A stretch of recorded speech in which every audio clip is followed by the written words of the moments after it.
இப்போ எப்பவுமே நம்ம க்ளீனாக வச்சுக்கணும் அப்படின்னா எல்லாமே நம்ம ஆல்ரெடி க்ளீன் பண்ணி வச்சுருக்கோம். நெக்ஸ்ட் வந்து சமைக்க போகிறோம் அப்படின்னா இந்த மாதிரி வெங்காயம் காய்கறிலாம் கட் பண்ணுவேன் இல்லைங்களா, அப்படி கட் பண்ணும்போது கவுண்டர் டாப்பில் அப்படியே கட் பண்ணாமல் ஒரு பாத்திரத்தில் கொஞ்சமாக தண்ணி சேர்த்துட்டு நம்ம கட் பண்ணி போகிற வெங்காயத்தோல் காய்கறிகள் எல்லாமே பார்த்துட்டிங்க அப்படின்னா வேஸ்டேஜ் எல்லாம் அதில் போட்டுட்டு நம்ம வந்து கட் பண்ணி போகிறத சின்னதாக ஒரு பாத்திரத்துக்கு மாற்றிட்டிங்க அப்படின்னா பார்க்குறக்கும் க்ளீனாக இருக்குங்க. மெயின்டைன் பண்ணுறதுக்கு ரொம்ப ரொம்ப ஈஸியாக இருக்கும். அதில் தண்ணி சேர்த்து 1 மணி நேரம் அப்படியே ஊற வச்சிடலாம். காய்கறிகள்லாம் கட் பண்ண தோல் இதெல்லாமே வந்து ஒரு அகலமான பாத்திரத்தில் மாற்றி தண்ணி ஊற்றி எடுத்து வச்சிருந்து இல்லைங்களா, அது 1 மணி நேரம் இல்லை 2 மணி நேரம் நல்லா ஊற வச்சு எடுத்துக்கலாங்க. எடுத்துட்டு ஒரு பெரிய பாத்திரத்துக்கு கூட நீங்கள் மாற்றிக்கலாம். ஒரு பக்கெட்டுக்கு கூட மாற்றிட்டு தண்ணி எவ்வளோ தேவைப்படுதோ அதில் தண்ணி சேர்த்துட்டு அந்த தண்ணி மட்டும் வடித்து இந்த மாதிரி மல்லிகை பூச்செடி ரோஸ் செடிக்கெல்லாம் விட்டீங்க அப்படின்னா பூ நல்லா வருங்க. கண்டிப்பாக ட்ரை பண்ணி பாருங்கள். இது மட்டும் இல்லைங்க, அந்த சாதம் வடித்த தண்ணி புளிச்ச மாவு தண்ணி இதெல்லாமே சேர்க்கும்போது கூட பூச்செடிகள் நல்லா பூ வரக்கு வாய்ப்பு இருக்குது. ஸோ இந்த குட்டி குட்டி டிப்பெல்லாம் நீங்களும் ட்ரை பண்ணி பார்த்துட்டு எப்படி வந்துச்சுன்னு உங்கள் ஃபீட்பேக் மறக்காமல் எங்கூட ஷேர் பண்ணுங்கள். டிப் என்னன்னு பார்த்துடலாம்.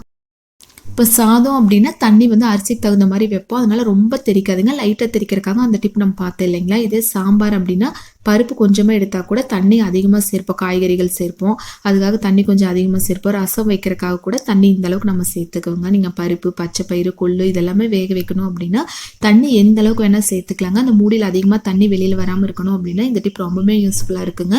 என்னென்ன சேர்க்கணுமோ எல்லாமே நம்ம உள்ளே சேர்த்தாச்சு. இந்த மாதிரி சின்னதாக ஒரு பாத்திரம் எடுத்து உள்ளே வச்சிடலாங்க. வச்சு எப்பவும் போல் க்ளோஸ் பண்ணி இப்போ பாருங்கள், விசில் வரும்போது அதிகமாக தண்ணி தெறிக்க இல்லைங்களா, அந்த மாதிரி எதுவுமே இருக்காதுங்க. லைட்டாக மட்டும்தான் இருக்கும். அதுவுமே அவ்வளோவா நம்ம க்ளீன் பண்ணுற மாதிரியெல்லாம் இருக்காதுங்க. ஈஸியாக நம்ம ரெடி பண்ணி எடுத்துகிட்டு இல்லைங்களா. இதே நீங்கள் அந்த சின்ன பாத்திரம் வைக்காமல் இருந்தீங்க அப்படின்னா தண்ணி ஃபுல்லாக வெளியில் வந்து ரொம்ப க்ளீன் பண்ணுற மாதிரி இருக்கும். இந்த டிப் பார்த்துட்டிங்க அப்படின்னா ஆல்ரெடி நம்ம சேனல் ஒரு டைம் நான் போஸ்ட் பண்ணியிருக்கேன். இப்போ நிறைய ஃப்ரெண்ட்ஸ் புதுசாக வந்ததுனால மறுபடியும் ஒரு டைம் நான் ஷேர் பண்ணியிருக்கேன். இப்போ நெக்ஸ்ட்டு 3rd டிப் என்னன்னு பார்த்துடலாங்க. இப்போ வீக்லி ஒன்ஸாவது நம்ம வந்து இந்த மாதிரி பூஜை பாத்திரமெல்லாம் க்ளீன் பண்ணுவேன் இல்லைங்களா, அது வந்து ரொம்ப தேய்ச்சி நீங்கள் க்ளீன் பண்ணுறக்கு டைம் இல்லை கை வலிக்குது அந்த மாதிரி இருக்கிறவங்களுக்கு இந்த டிப் ரொம்பவே யூஸ்ஃபுல்லாக இருக்குங்க. நீங்கள் லைட்டாக தண்ணியில் ஒரு டைம் வாஷ் பண்ணி எடுத்துட்டு நீங்கள் உங்கள் வீட்டில் என்ன பேஸ்ட் யூஸ் பண்ணுறீங்களோ அது வந்து லெமனில் கொஞ்சமாக நீங்கள் இந்த மாதிரி அப்ளை பண்ணிவிட்டு நீங்கள் லைட்டாக தேய்ச்சி எடுத்துட்டிங்க அப்படின்னாவே சூப்பராக நம்ம க்ளீன் பண்ணிக்கலாங்க. புளி உப்பு இந்த மாதிரி கை வலிக்க நீங்கள் வச்சு தேய்க்காமல் லைட்டாக நீங்கள் இந்த மாதிரி தேய்ச்சி எடுத்துட்டிங்க அப்படின்னாவே சூப்பராக நல்லா பளபளன்னு ரெடி பண்ணி எடுத்துக்கலாங்க. ஸோ இந்த டிப்பில் ட்ரை பண்ணி பாருங்கள். ரொம்ப கரையாக இருந்துச்சு அப்படின்னா லைட்டாக நீங்கள் உப்பு கூட வச்சுக்கலாங்க. இதே மாதிரி மீதி எவ்வளோ பூஜை பாத்திரங்கள் இருக்கோ இந்த மாதிரி ரெடி பண்ணி பாருங்கள். டக்குனு க்ளீன் பண்ணணும் அப்படின்னா இந்த டிப் உங்களுக்கு ரொம்பவே யூஸ்ஃபுல்லாக இருக்குங்க. ஸோ ட்ரை பண்ணி பார்த்துட்டு எப்படி வந்துச்சுன்னு உங்கள் ஃபீட்பேக் மறக்காமல் எங்கூட ஷேர் பண்ணுங்கள். இப்போ வாங்க நெக்ஸ்ட் டிப் என்னன்னு பார்த்துடலாம். எப்பவுமே நம்ம மிக்சியெல்லாம் ஈஸியாக க்ளீன் பண்ணிடுவாங்க. பட் இந்த மாதிரி பேக் சைடில் பார்த்துட்டிங்க அப்படின்னா ரொம்ப அழுக்காக இருக்குது இல்லைங்களா, அது வந்து மந்த்லி ஒன்ஸாவது இந்த டிப்பில் ட்ரை பண்ணி பாருங்கள். சூப்பராக நம்ம க்ளீன் பண்ணி எடுத்துக்கலாம். கொஞ்சமாக பேக்கிங் சோடா அதாவது சமையல் சோடா கொஞ்சமாக சேர்த்துட்டு லைட்டாக வினிகர் சேர்த்து ஒரு 10 நிமிஷம் அப்படியே விட்டுறலாங்க. உங்கள் வீட்டில் வினிகர் இல்லை அப்படின்னா கொஞ்சமாக எலுமிச்சம்பழம் சாறு கூட உள்ளே சேர்த்து ஒரு 10 நிமிஷம் அப்படியே விட்டுட்டு அதுக்கப்புறம் பேஸ்ட் வச்சு நல்லா இந்த மாதிரி தேய்ச்சி எடுத்துட்டிங்க அப்படின்னா சூப்பராக க்ளீன் பண்ணிக்கலாங்க. எப்பவுமே மிக்ஸி உள்ள வெளியில் எல்லாமே நல்லா க்ளீன் பண்ணாலும் இந்த மாதிரி பேக் சைட் பார்த்துட்டிங்க அப்படின்னா ரொம்ப அழுக்காக இருக்குது இல்லைங்களா. இது அடிக்கடி நீங்கள் க்ளீன் பண்ணாட்டி கூட மந்த்லி ஒன்ஸ் இந்த டிப்பில் ட்ரை பண்ணி பாருங்கள். இப்போ தண்ணியில் வாஷ் பண்ணிவிட்டு உங்ககிட்ட காமிக்கிறேன். ஃபஸ்ட்டு பார்த்ததுக்கும் இப்போ பார்க்குறக்கும் உங்களுக்கு நல்லாவே டிஃப்ரென்ஸ் தெரியும்னு நினைக்கிறேன். ஸோ ட்ரை பண்ணி பாருங்கள். இப்போ வாங்க நெக்ஸ்ட் டிப் என்னன்னு பார்த்துடலாம். சிங்க் வந்து எவ்வளோ தான் நம்ம க்ளீன் பண்ணி வச்சாலும் குட்டி குட்டி பூச்சி கரப்பாம்பூச்சி தொல்லையெல்லாம் இருக்குது இல்லைங்களா, அப்படி இல்லாமல் இருக்க இந்த டிப் உங்களுக்கு ரொம்பவே யூஸ்ஃபுல்லாக இருக்குங்க. பாத்திரமெல்லாம் வாஷ் பண்ணிவிட்டு நீங்கள் லைட்டாக ஷாம்போ சோப்பை வைத்து சிங்க் ஃபுல்லாக நல்லா க்ளீன் பண்ணி எடுத்துருங்க. க்ளீன் பண்ணிவிட்டு கொஞ்சமாக அதில் வந்து பேக்கிங் சோடா உள்ளே சேர்த்துக்குங்க, சமையல் சோடா. அதுக்கப்புறம் என்ன சேர்க்க போகிறோம் அப்படின்னா இந்த மாதிரி ஹார்பிக், இதுக்காகவே சின்ன டப்பா ஒன்று வாங்கி வச்சுக்கோங்க. இது வந்து வீக்லி ஒரு 2 டைம் இந்த மாதிரி ட்ரை பண்ணி பாருங்கள். உங்களுக்கு வந்து அந்த குட்டி குட்டி பூச்சி தொல்லை கரப்பாம்பூச்சி தொல்லையெல்லாம் இல்லாமல் இருக்குது. இந்த மாதிரி ஹார்பிக் உள்ளே சேர்க்கும்போது வேறு எங்கேயும் படாத மாதிரி பார்த்துக்குங்க. அந்த பேக்கிங் சோடா மேலே மட்டும் லைட்டாக இந்த மாதிரி உள்ளே சேர்த்துட்டு ஒரு 10 நிமிஷம் அப்படியே விட்டுட்டு அதுக்கப்புறம் சுடுதண்ணி உள்ளே சேர்த்துட்டிங்க அப்படின்னா அந்த கரப்பாம்பூச்சி குட்டி குட்டி பூச்சி தொல்லை இல்லாமல் இருக்குங்க. ஸோ ட்ரை பண்ணி பார்த்துட்டு எப்படி இருக்குன்னு சொல்லுங்கள். இப்போ சாஃப்டான இடியாப்பம் ரெடி பண்ணுறக்காக 1 கப் அளவுக்கு மாவு எடுக்கிறோம் அப்படின்னா 1 கப் அளவுக்கு மட்டும் நம்ம தண்ணி சேர்த்துக்கலாங்க. இப்போ 1 கப் அளவுக்கு தண்ணி சேர்த்தியாச்சு. சேர்த்து லைட்டாக சூடானதுக்கப்புறம் கொஞ்சமாக உப்பு சேர்த்துக்கலாங்க. இடியாப்பம் வந்து நல்லா சாஃப்டாக இருக்கணும் அப்படின்னா இதில் கொஞ்சமாக நெய் சேர்த்துக்கலாம். நெய் இல்லை அப்படிங்கிறவங்க லைட்டாக எண்ணெய் கூட சேர்த்துட்டு இது நல்லா கொதிக்க காய வச்சு எடுத்துக்கலாங்க. ஒரு டைம் நல்லா மிக்ஸ் பண்ணி காய வச்சு எடுத்து கீழே வச்சிடலாம். இப்போ ஒரு அகலமான பாத்திரத்தில் 1 கப் அளவு கடைகளில் வாங்குவேன் இல்லைங்களா, அந்த அரிசி மாவு எடுத்துருக்குங்க. ஒவ்வொரு அரிசி மாவு ஒவ்வொரு மாதிரி இருக்கும். நம்ம 1 கப்புக்கு 1 கப் அளவு தண்ணி எடுத்தாலும் அது கொஞ்சமாக சேர்த்து நல்லா மிக்ஸ் பண்ணி பார்த்துட்டு ரொம்ப கெட்டியாக இருந்துச்சு அப்படின்னா இன்னும் கொஞ்சம் நம்ம சேர்த்துக்கலாங்க. நான் கொஞ்சமாக வச்சுட்டு மீதி ஃபுல்லாக உள்ளே சேர்த்துட்டேன். சேர்த்து ஒரு கரண்டி வச்சு நல்லா கலந்து விட்டுறலாங்க. அது ரொம்ப கெட்டியாக இருந்ததுனால இன்னும் கொஞ்சம் அதை மீதி வச்சுருந்தேன் இல்லைங்களா, அந்த தண்ணியும் சேர்த்து நல்லா சாஃப்டாக ரெடி பண்ணி எடுத்திருக்கேன் பாருங்கள்.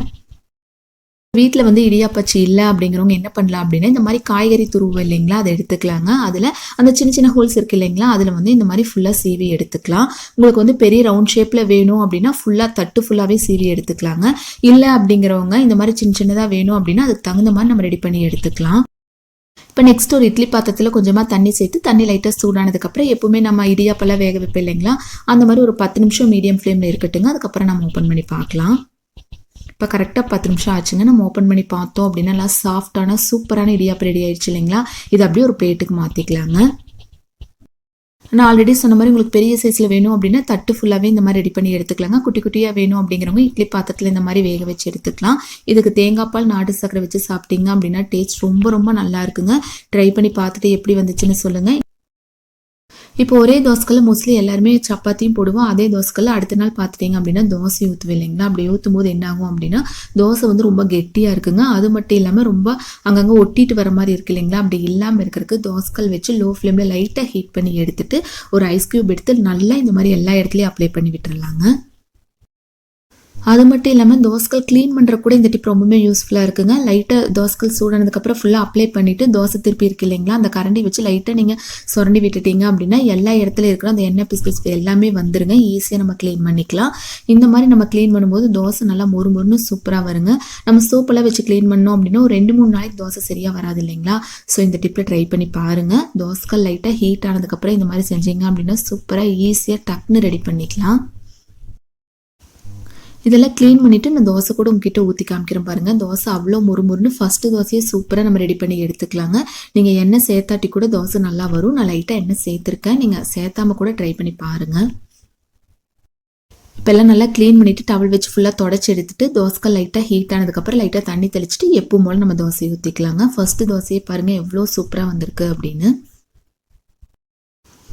தோசைக்கல்லில் க்ளீன் பண்ணோம் அப்படின்னா ஸ்டார்டிங்கில் அதாவது தோசை ஊற்றுறதுக்கு முன்னாடியே லைட்டாக ஆயில் அப்ளை பண்ணுவேன் இல்லைங்களா. அப்படியெல்லாம் எதுவுமே தேவையில்லைங்க. நீங்கள் இந்த டிப்லேயே ட்ரை பண்ணி பார்த்துக்கலாம். இப்போ லைட்டாக எண்ணெயோ நெய்யோ எது வேணாலும் சேர்த்துக்கலாங்க. வேண்டாம் அப்படின்னா கூட தாராளமாக நீங்கள் ஸ்கிப் பண்ணிக்கலாம். பாருங்கள் தோசை திருப்பருக்கும் எவ்வளோ சூப்பராக வருது இல்லைங்களா. ஸோ இந்த டிப்பில் ட்ரை பண்ணி பாருங்கள். இப்போ லாஸ்ட் டிப் என்ன பார்த்துடலாங்க. கிச்சனில் வந்து குட்டி குட்டி பூச்சி, கிச்சன் சிங்கில் பேட் ஸ்மெல் இருக்குது, இல்லை ஹாலில் வீட்டில் எல்லா இடத்துலையும் கொஞ்சம் கொசு தொல்லையாக இருக்குது அப்படிங்கிறவங்களுக்கு இந்த டிப் ரொம்ப ரொம்ப யூஸ்ஃபுல்லாக இருக்குங்க. அதுக்கு ஸ்டவ் ஆன் பண்ணி லோ ஃப்ளேம் மாற்றிட்டு வீட்டில் யூஸ் பண்ணாத தோசைகள் வச்சுருப்போம் இல்லைங்களா, அதாவது தூக்கி போடுறதுக்காக வச்சுருப்போம். சரி ஏதாச்சும் யூஸ் ஆகும் அப்படிங்கிறக்காக ஒரு தோசைகள் இருக்குது இல்லைங்களா, அந்த மாதிரி தோசைகள் எடுத்து லைட்டாக சூடானதுக்கப்புறம் அதில் கொஞ்சமாக இன்ஸ்டன்ட் காஃபி பவுடர் உள்ளே சேர்த்துக்கலாங்க. நான் சன்ரைஸ் எடுத்திருக்கேன். நீங்கள் எது வேணாலும் சேர்த்துக்கலாம்.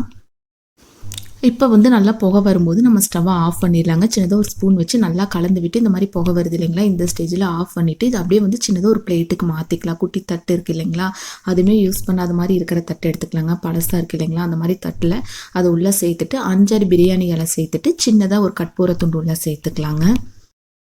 குட்டி குட்டி பூச்சி தொல்லை கொசு தொல்லை இருக்குது அப்படிங்கிறவங்க இந்த டிப்பில் ட்ரை பண்ணிவிட்டு நீங்கள் இதை வந்து சிங்க் பக்கத்துலையோ இல்லை கிச்சனில் ஏதோ ஒரு இடத்துலையோ எடுத்து வச்சிட்டிங்க அப்படின்னா கிச்சனும் நல்லா வாசனையாக இருக்கும். அதே சமயம் குட்டி குட்டி பூச்சி தொல்லை கொசு தொல்லை இல்லாமல் இருக்குங்க.